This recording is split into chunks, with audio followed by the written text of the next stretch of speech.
Assalamualaikum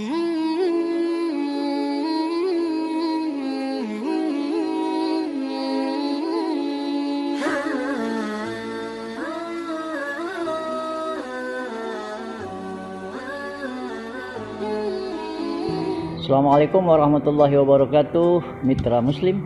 Jumpa lagi di kuliah bersama Edi Hamdi dengan topik dan episode yang berbeda.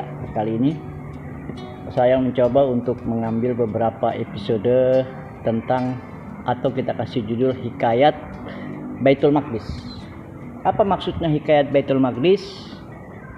Ada beberapa cerita-cerita pendek yang mungkin berguna untuk kita dengarkan, kita ikutin, supaya menambah wawasan kita tentang kondisi Baitul Maqdis atau Palestina yang sampai sekarang masih tetap diperbincangkan di seluruh antera dunia. Hikayat-hikayat ini coba saya ambil dari beberapa peristiwa-peristiwa penting setelah penaklukan Islam di Palestina. Misalnya saja katakan penaklukan pertama atau penaklukan Palestina oleh Umar bin Khattab yang merupakan episode kali ini. Mungkin saja kita ambil tentang Bilal bin Rabah, muazin Rasulullah pada saat berada di Baitul Maqdis. Ambil saja misalnya sahabat Nabi yang lainnya pada saat berada di Baitul Maqdis, apa yang mereka lakukan. Contoh lain misalnya mimbar yang ada di Baitul Maqdis, bagaimana ceritanya, atau bahkan kuburan yang ada di sekitar Baitul Maqdis atau di sekitar Masjidil Aqsa. Nah, ini saya sebut dengan hikayah Maqdisiyah, hikayat sekitar Baitul Maqdis.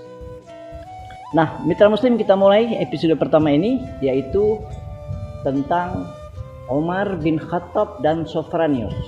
Ya, Umar bin Khattab dan Sophronius. Umar bin Khattab adalah khalifah kedua setelah Abu Bakar As-Siddiq. Ya, kita udah tahu dong, Umar bin Khattab setelah Abu Bakar As-Siddiq memerintah Islam khalifah yang kedua di kota Madinah Al-Munawwarah, Saudi Arabia. Pada masa khalifah Umar bin Khattab lah Islam dapat menaklukkan Baitul Maqdis atau Palestina sekarang ini. Bagaimana ceritanya? Di zaman Umar bin Khattab, khalifah yang kedua ini atau pemimpin yang adil ini mengirimkan 5 pasukan sekaligus untuk dapat memerangi, menaklukkan, berdakwah ke kota-kota sekitar Syam. Syam ini ada Yordan, ada Palestina, ada Lebanon, ada Syria. Dan salah satu benteng kekuatan saat itu adanya di Syam, di Damaskus atau di Aleppo, kota Aleppo. Saat itu telah ditaklukkan. Dia kirim Umar bin As, dia kirim Khalid bin Walid, dia kirim Abu Ubaidah sebagai panglima perang saat itu. Kemudian Shaddad. Jadi 5 pasukan dikerahkan oleh Umar bin Khattab untuk menaklukkan kota Syam. Dan setelah menaklukkan Syam, maka Abu Ubaidah sang panglima perang di zaman Umar bin Khattab dapat menaklukkan Baitul Maqdis yang saat itu pemerintahannya adalah Bizantium Romawi, ya, Bizantium Romawi yang dipimpin oleh Sophronius. Dan Sophronius ini adalah orang Syria, orang Damaskus, seorang uskup kaliber atau rabi lah, katakan demikian, Kristen yang berada di Baitul Maqdis. Apa yang dilakukan Abu Ubaidah setelah menaklukkan kota tersebut? Dia ingin mengambil Baitul Maqdis atau Masjidil Aqsa beserta lingkungan yang ada di situ. Namun apa kata Sophronius? Dia menolak. Dia menolak kenapa? Bahwa Sophronius pernah mendengar cerita dalam kitabnya bahwa Nabi Daniel, ada seorang nabi yang namanya Nabi Daniel yang makamnya itu ada di Mesir, ya, kalau tidak salah di Mesir, ya, di Mesir. Nabi Daniel pernah mengatakan atau dalam kitabnya mengatakan bahwa nanti Baitul Maqdis akan diambil atau diberikan kepada seorang yang sangat adil, penguasa adil. Dan penguasa adil pada zaman itu adalah Umar bin Khattab, persisnya pada tahun 637, sekitar 637 atau 638. Abu Ubaidah ditolak. oleh Sophronius atau Uskup Sophronius. Bahkan Uskup Sophronius memerintahkan kepada Abu Ubaidah untuk mendatangkan pemimpin utamanya untuk dapat menyerahkan kunci Baitul Maqdis dari Sophronius ke Umar ibn Khattab. Setelah itu, maka Abu Ubaidah sebagai panglima saat itu mengirimkan surat ke Umar bin Khattab untuk datang untuk menerima kunci daripada Baitul Maqdis dari seorang uskup Bizantium yaitu Sophronius. Umar bin Khattab datang bersama seorang sahabatnya, pembantu lah katakan, pembantu mengendarai onta. Tahu sendiri kan, dari kota Madinah ke Baitul Maqdis hampir 1000 kilo mengendarai onta berdua dengan pembantunya dan bergantian naik ontanya. Bagaimana bergantiannya? Umar bin Khattab seorang pemimpin yang adil memerintahkan bacalah surah Yasin sampai habis, kemudian bergantian. Jadi setelah membaca surat Yasin maka dia harus bergantian, yang satu menggendong membawa ontanya, yang satu duduk di unta tersebut. Jadi gantian.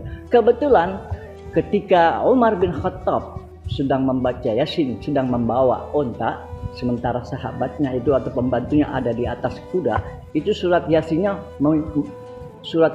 itu dibacanya di pintu masuk Baitul Maqdis.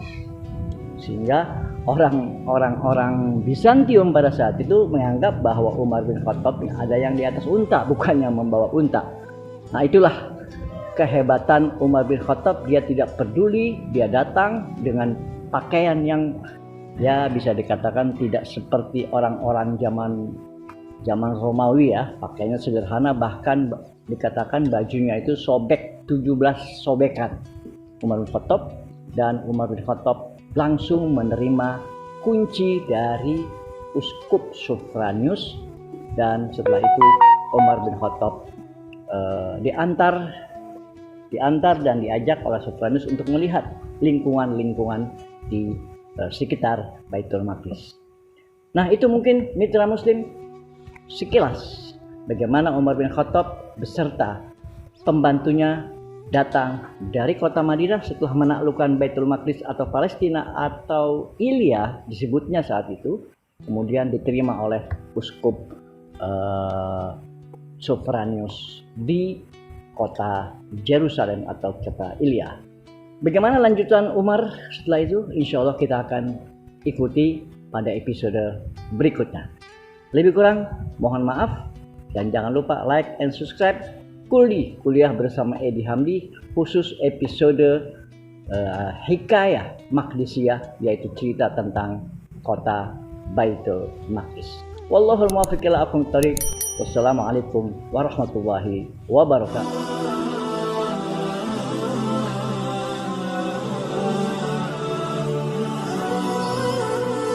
Assalamualaikum warahmatullahi wabarakatuh. Buat teman-teman yang pengen tahu soal sejarah Islam, bagaimana sejarah Nabi, latar belakang Nabi, silakan pantengin YouTube-nya Satriani TV. Situ teman-teman akan mendapatkan informasi tentang sejarah Islam dan nabi-nabi dari Ustadz Edi Hamdi. Jangan lupa nonton ya.